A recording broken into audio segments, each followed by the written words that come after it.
ಮದುವೆ ಆದ್ಮೇಲೆ ಕೆಲಸಗಳ ಜೊತೆ ಒತ್ತಡ ಜಾಸ್ತಿ ಆಗ್ತಾ ಇರ್ತದೆ. ಅದಿತಿ ಪ್ರಭುದೇವರು ಎಸ್ಪೆಷಲಿ ಏನಂತಂದ್ರೆ ತುಂಬಾ ಆರೋಗ್ಯವಾಗಿರೋದಕ್ಕೆ ನೋಡ್ತಾ ಇರ್ತೀವಿ.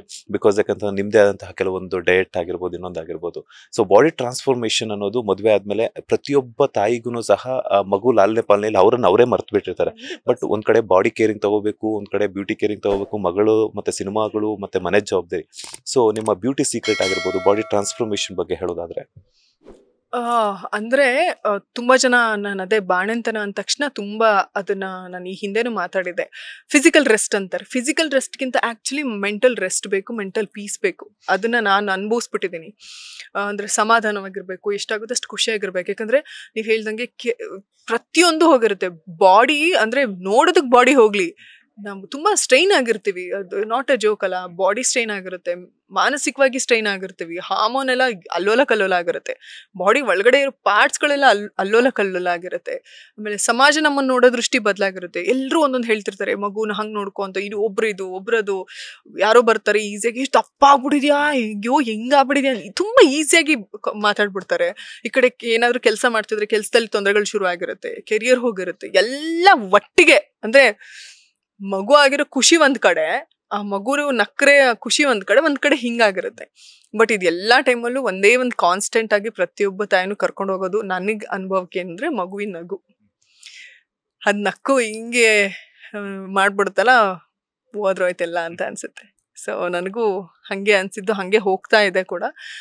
ನೀವ್ ಹೇಳ್ದಂಗೆ ಬಾಡಿ ಟ್ರಾನ್ಸ್ಫಾರ್ಮೇಶನ್ ಅಂದ್ರೆ ತುಂಬಾ ಜನಕ್ಕೆ, ಅಂದ್ರೆ ನಂದು ಬೇಸಿಕಲಿ ಸ್ವಲ್ಪ ತೆಳುನೇ ಇದ್ದಿದ್ದು ನಾನು, ಬಹುಶಃ ಹಂಗಾಗಿ. ಆಮೇಲೆ ತುಂಬಾ ಜನಕ್ಕೆ ಅಂದ್ರೆ ಸೈಂಟಿಫಿಕ್ ಆಗಿ ಹೇಳ್ಬೇಕಂದ್ರೆ, ಈ ನಾವು ಬ್ರೆಸ್ಟ್ ಫೀಡ್ ಮಾಡ್ತಾ ಇದ್ರೆ ಮತ್ತೆ ಸ್ವಲ್ಪ ಫುಡ್ ಡಯಟ್ ಅಲ್ಲಿ ಸ್ವಲ್ಪ ತೀರಾ ಜಂಕ್ನ ಅವಾಯ್ಡ್ ಮಾಡಿದ್ರೆ ಬ್ಯಾಕ್ ಟು ನಾರ್ಮಲ್ ಬೇಗ ಬಂದ್ಬಿಡ್ಬೋದು ಅಂತ ಹೇಳ್ತಾರೆ.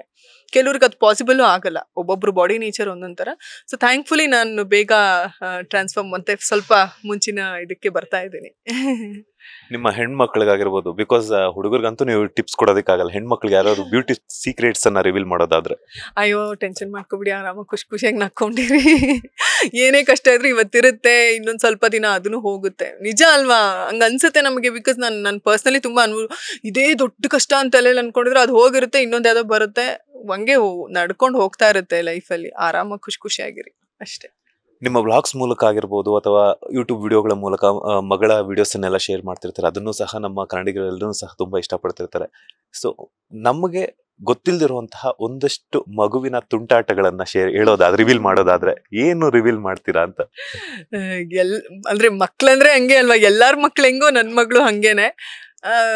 ಅದೇ ನನ್ ಬಿಟ್ಟೆಲ್ಲೂ ಹೋಗಲ್ಲ. ಮತ್ತೆ ನಂದು ಪೆಟ್ಟಿದೆ ಚಾಕ್ಲೇಟ್ ಅಂತ, ಅವಳಿಗೆ ಸಖತ್ ಕ್ವಾಟ್ಲೆ ಕೊಡ್ತಾಳೆ, ಹೋಗಿ ಇಡ್ಕೊಂಡ್ ಗುಂಜಾಡ್ಬಿಡ್ತಾಳೆ. ಅವಳು ಆಕ್ಚುಲಿ ಚಾಕ್ಲೇಟ್ ಅಂದ್ರೆ ತುಂಬಾ ತುಂಟ ನಾಯಿ ಮರಿ ಅದು, ಆಯ್ತಾ?